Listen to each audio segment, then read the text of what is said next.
Hey guys, John Grimsmo here. While the robot is doing its thing right behind me there, figured I'd give you a little intro. So it's grabbing a vise right now. It's hard to tell with the reflection because we got the door open.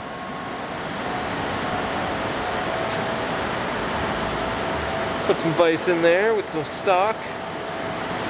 Alright. I have a lot of cool things to do today. It's already, I don't know, 4:30 and I'm just starting a lot of stuff. So let's get going. First thing we gotta do is make these clamps. There's 6 of them, once I zoom out and show you. So 6 of them are ganged up like that, and they're gonna come out of that material. And Camplete says it's okay, so let's get going.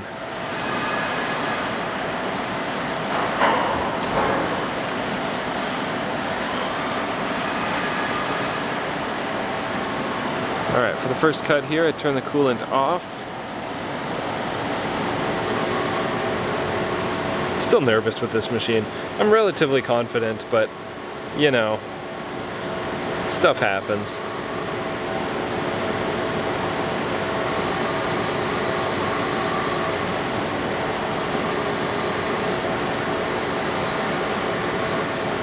Cool. Alright, I'm gonna pay attention to this and put you away.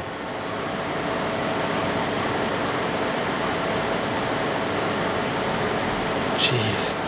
Like, that kind of move? I don't know if you were paying attention. I mean, Camplete would catch that if it was gonna hit something. But it's still scary. Kind of a neat first op. What's left over after the first op there. It's a little roughed out. Now this little 1/4" 5 flute is zipping away.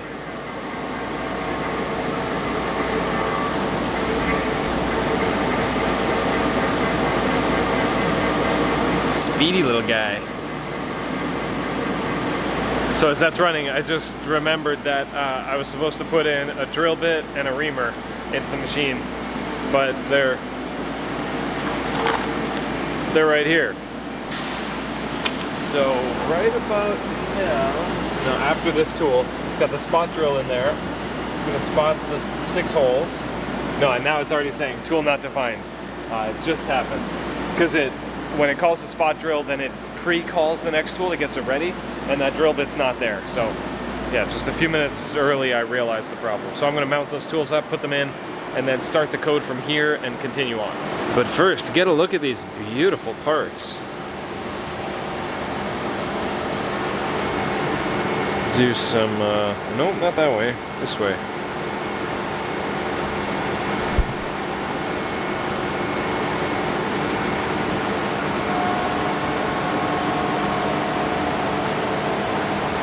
.4140 HT, some beautiful material. Okay, they're coming along great.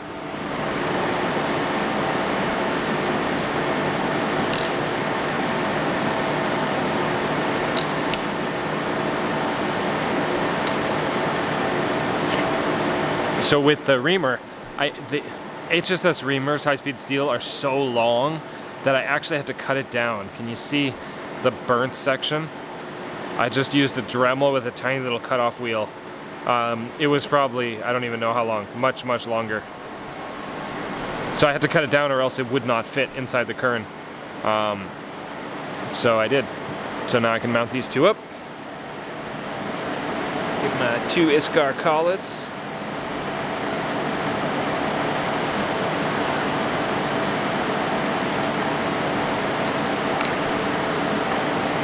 Awesome.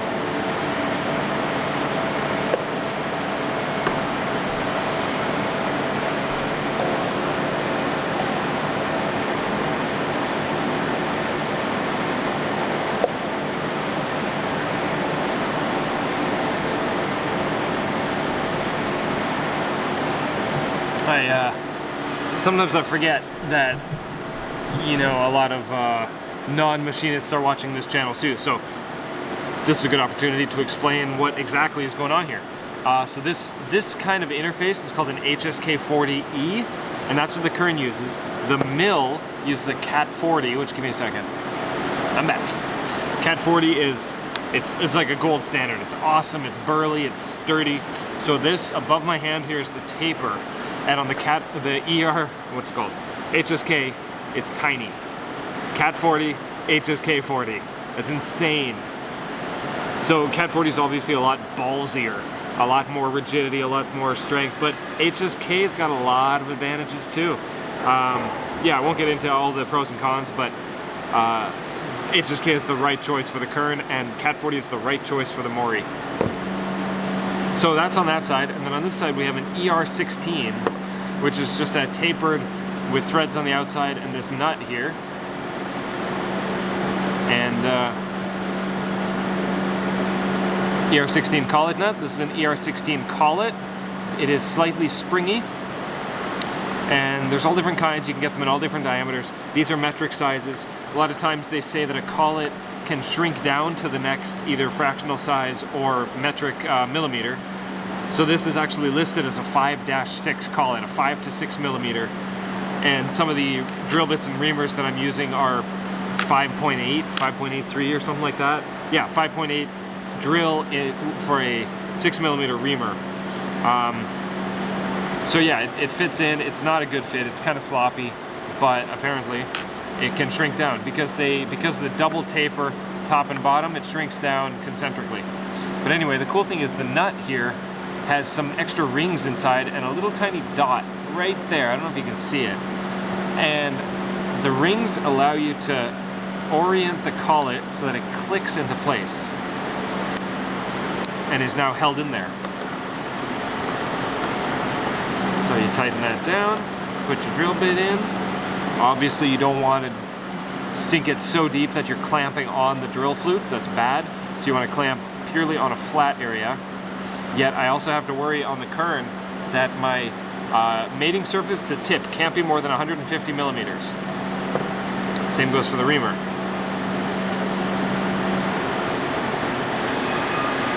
So that's why I had to cut down the reamer, I already said. So this guy can probably bottom out because it's shorter, but yeah, I'll get my calipers and figure that out. So, set at 2 millimeters, 148, not a bad guess. Anything under 150 is fine. Over 150, it might not reach. So I might choke it up just a tiny bit more. And I can tighten it by hand, but we got to go over to the other side to tighten it properly. So quick and dirty measurement here. I've got 148, and then this one is visibly shorter, so we're fine. So we got on the Mori here. We got a new Home Depot table. We love these things. We have 1, 2, 3, 4. I think 4 of them in this building. And so this is going to be our tool setup table for the Mori. We just got this in today, or yesterday. I got it set up today. So that's going to be awesome. I haven't even actually felt it and used it yet. But a couple weeks ago or months ago, we got this guy in from GorillaPod. He sent this to me. Thank you very much again. So this is going to hold your Cat 40 vertical. It's going to bolt into the table, and the Cat 40 is actually going to go through the table. And then we just got this guy last week from Mariah Manufacturing. This is my buddy Easton in right by Tormac, in somewhere in Wisconsin, like Madison, Wisconsin area. He makes these in his small shop, and they're sick and they're awesome. So this is going to get us Cat 40 in the sideways direction. So we got a little Cat 40 here. So this one's going to bolt into the table. We'll have to drill a big hole through the table, and then this is going to give us our sideways mounting. I'm excited. I'm really excited to have both these. It's awesome. Now, what I'm not excited about yet is our the only way that I can clamp on these right now is in my orange vise right here that's on the shelf. And I have some soft jaws that I made for it, and it's just awkward and annoying, and it's in the shelf, and it's hard to reach, and it's stupid. And that's on me. That's fine. But I got to figure out a better solution. I know there are like these kind of mounts for HSK. I just haven't gotten one yet because I have that, and it kind of works. And I don't do a lot of BR collets, but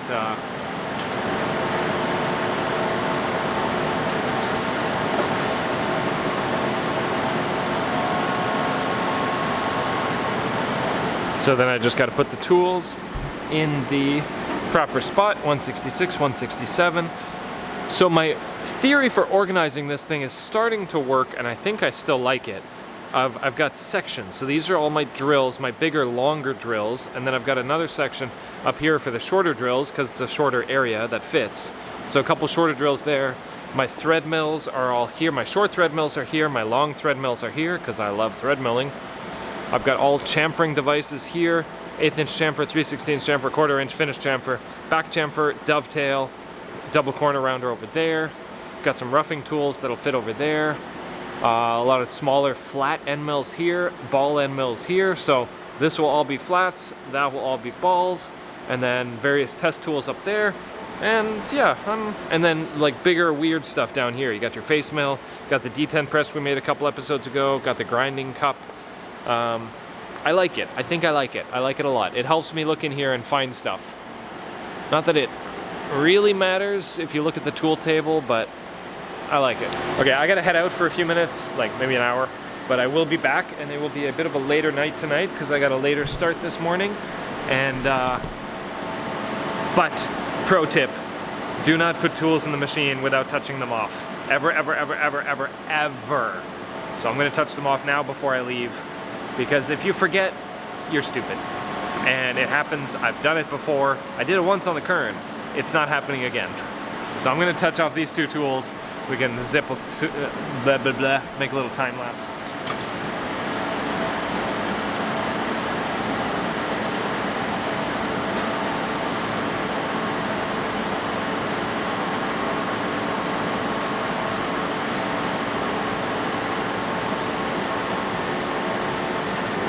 And I'm back. Went home, had some errands to run for the family, had dinner with them, dropped them off at Grandma's house to go swimming in the pool. And now it's about 7 o'clock at night. I can get some more work done. I don't want to stay too late tonight. I said that last time and I stayed till 4 a.m. But I have a lot of work to do. I have a deadline.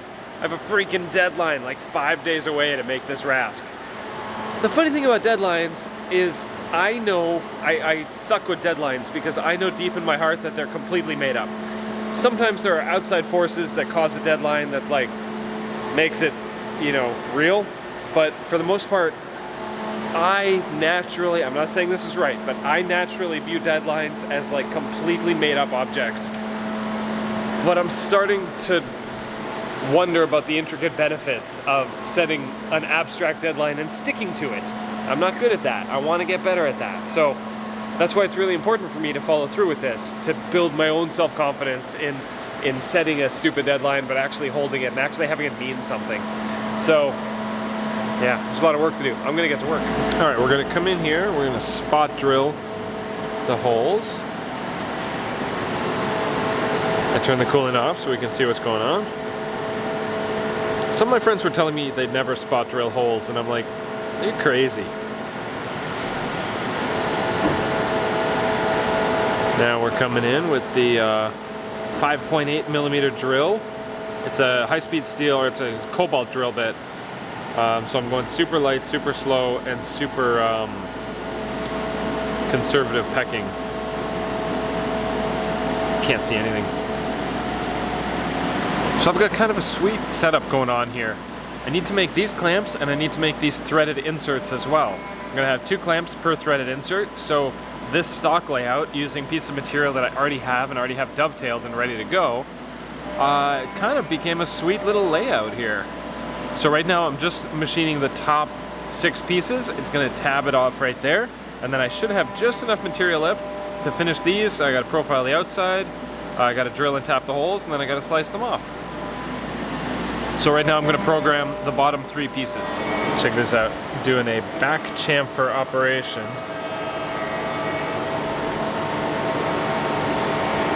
Yes, super happy with that.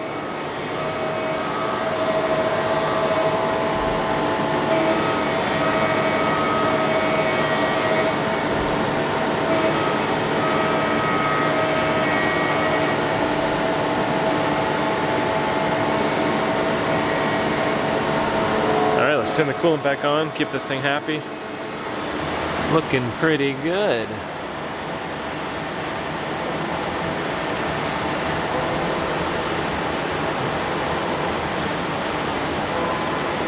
I don't know if they'll break off. Yeah, they probably will if I go hard enough. I could have made that a little bit thinner, but I'm very happy with that. And then we'll just have to grind off that last little tab on the bottom. But I'm hoping I got a good surface finish on it. We'll see. This here was the ultimate test. If this M6 shoulder bolt, 6mm shoulder bolt, will slip through the reamed hole, and I'd say I'm pretty happy with that. It's got the tiniest bit of wiggle slop, but it's perfect for what I need. You'll see. And there's the tab on the bottom. So that's the tab that I'm left with. The first side that it cut left a really good finish. I'm actually very, very happy with that. The second side, where it starts to get a little floppier, got grosser. So what I did is I stepped the tool down, and then I moved it over 5 thou, and I did a finish pass. And then I stepped it down again, away from the part, and I cleared away, and then I went 5 thou into the part, and I'm taking off 5 thou on the wall. And I just kept doing this circuitous loop, 20 thou deeper, over 5 thou cut, and at the end there, it got a little chompy. But the first side of that looked awesome, up here.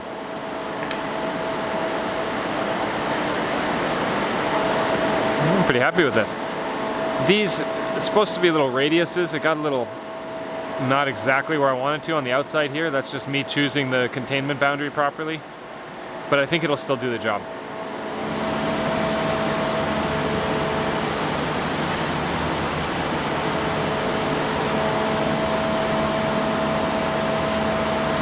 For the next one here, my verification software,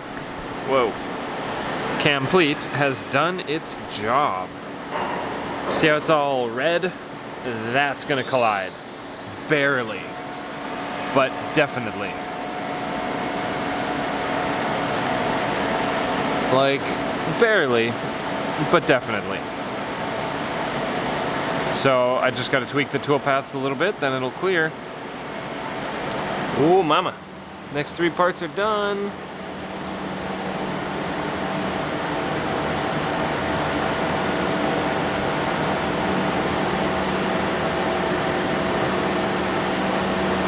Very happy with that. I didn't even have to futz with this program, I just ran it. Yes! First try, and the thread gauge goes in beautifully. Like, perfect. Go gauge goes in perfectly, tiny bit of wiggle. No go gauge barely goes in like a quarter turn or something. Oh yes.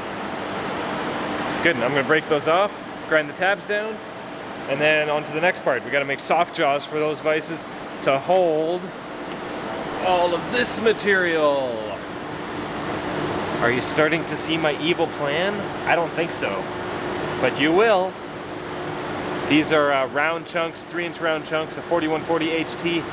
The outside is TGP, or turned and precision ground. I'm pretty sure that means it's an insane finish, like gorgeous finish.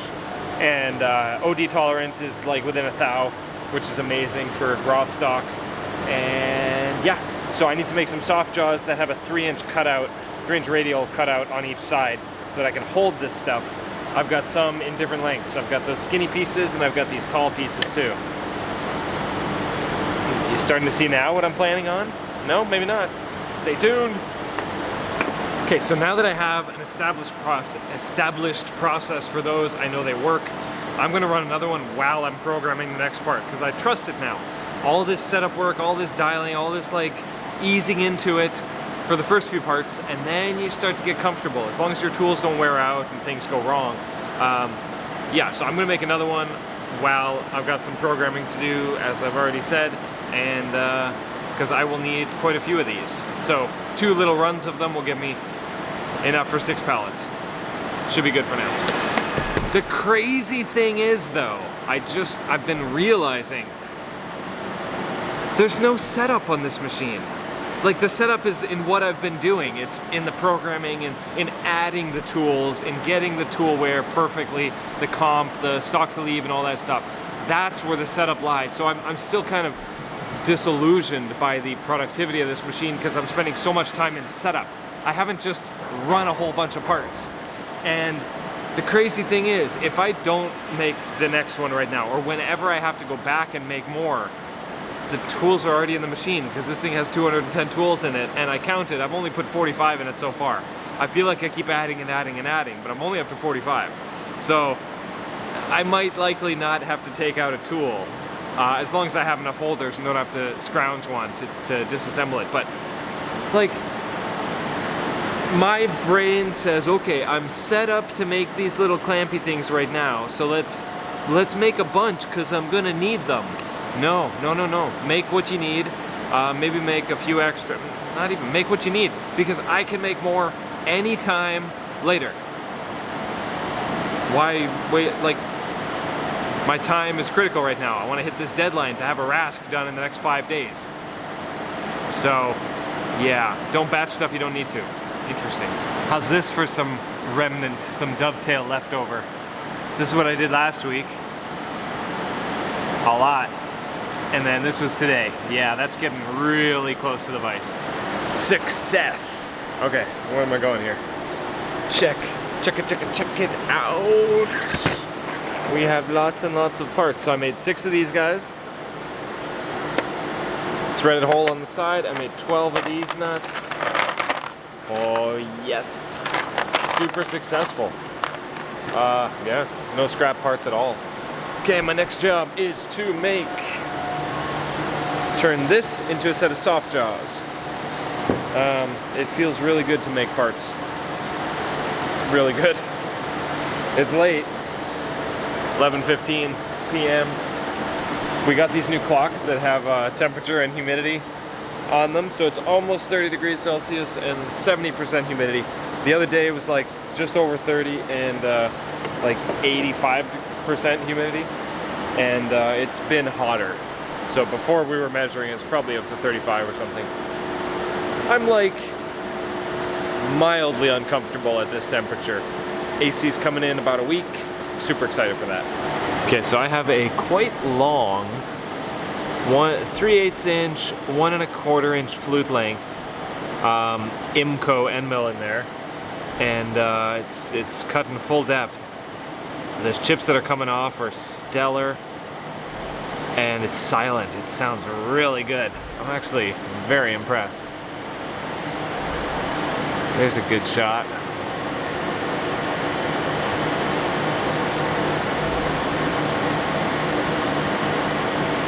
But the chips are not blue. And what I mean by that is when you cut aggressively enough, the heat goes in the chip. The heat leaves the cut in the chip, and the chips turn blue, and that means you've made a good, safe, aggressive cut. I'm babying this thing. So not necessarily faster, but I could go harder. I could use a little bit more power. But it's just working. It's working great. So yeah, when you're cutting steels like that especially, your chips don't have to turn blue, but I noticed when the coolant was off, the coolant started to steam off of, I think, the workpiece. So the workpiece is getting hot, which is not ideal. You want to get the heat out in the chips, or you don't want the tool to get really hot either, because that can be bad for the carbide, like, you know, sometimes. But yeah, heat in the workpiece is not good. Heat in the carbide is less than good. Heat in the chips is the goal. So I'm doing it wrong. It works though. All right, one soft jaw done. Looking great. This finish, holy moly. I am ridiculously impressed with that finish. It's a nice end mill. IMCO power feed. Seems to work pretty good. I don't have a lot of them, but this is the only like long, decent diameter end mill that I have. I like it. I like it. It's cool. I noticed that I forgot to add a chamfer op to those 4 holes. Oops. I'll go back and do that. Kapow! Look at this thing. I'm pretty happy with this. Holy cow. There's definitely a little bit of vibration on the inside. I was playing with the speeds and feeds. I was actually turning the knobs while I was doing the finish passes. So I mean, there's minor room for improvement there for sure, but ignoring the little bit of chatter, it's like insane. Really, really happy with this. I decided actually to keep the dovetail on there because who cares? It'll get pinned to the 5th axis vise, it'll get bolted down. This is the back, nothing happens. Just leave it. Like, duh. I kind of missed these faces because I didn't have enough material there, but it's fine. Sweet, so I'm making the second one now, and they will go, oh, and check this out. Ultimate test fit, right? It's good. It's really good. It doesn't rock side to side.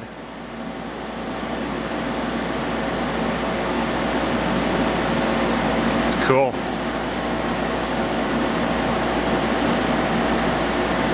This thing's heavy. I dropped it on the floor, just you know, 6 inches or something, and it dented the epoxy. Silly me.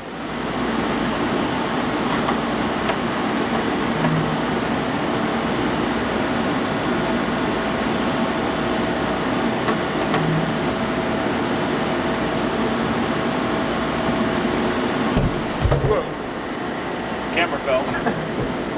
All right, moment of truth. Let's see how this thing fits.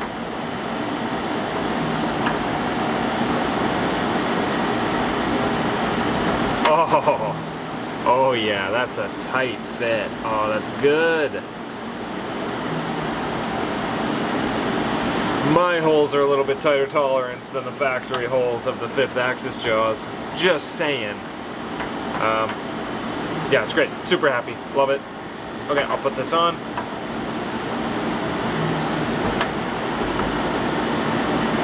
Yeah, buddy.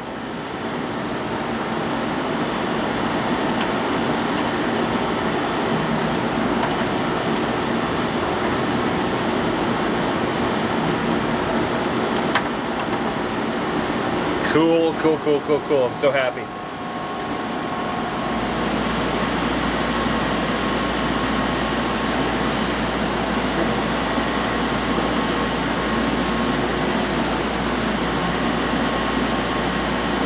That's it. That's all I got. What do we got? 1:33 in the morning. I'm good. I'm good now. Good day. It's the most parts I've made on a current in one day. So let's see, I made 12 of those, 6 of those, that's 18, 19, 20, including the 2 jaws. 20 parts in a day. I'm thrilled. And in the afternoon, after like 6 o'clock at night. Yeah, it's hot. According to the Kern, it is, where was that? Diagnose, status. According to the Kern, it is 32.6 degrees Celsius inside the shop, the ambient air temperature. That's pretty hot, pretty toasty. Inside the Kern, it's 20 degrees Celsius because it is all thermally climate controlled. Anyway, I'm rambling and I'm sleepy, so I'm going to bed. Ta-ta. Thanks for watching.